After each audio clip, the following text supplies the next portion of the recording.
Henrhyd Falls is a waterfall located in the Bannau Brycheiniog National Park in an area known as Waterfall Country.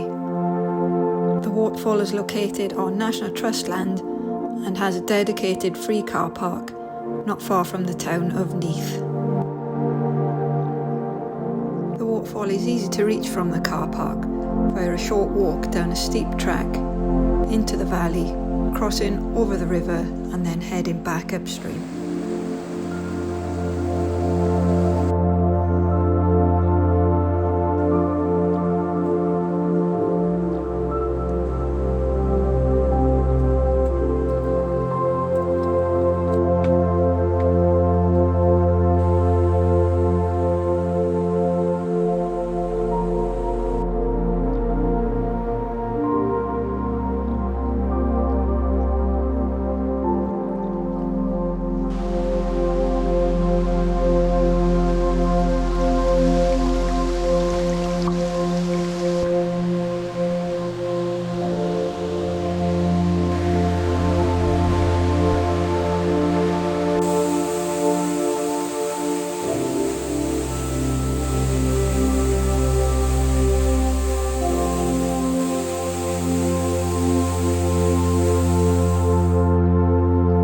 With a 27-metre drop, Henrhyd Falls is the tallest waterfall in South Wales and is famed for being the entrance to Batcave in the movie A Dark Knight Rises.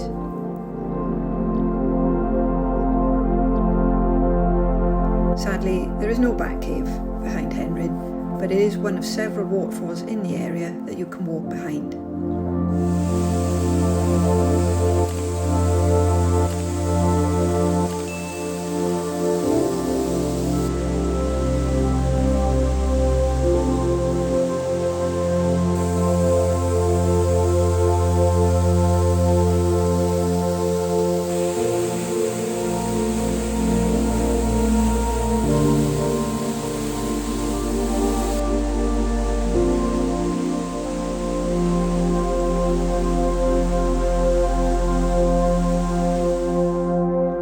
Other waterfalls that you can walk behind include Sgwd Henrhyd on the Four Falls Trail and Sgwd on the Alida Trail, both of which are linked to in the description below.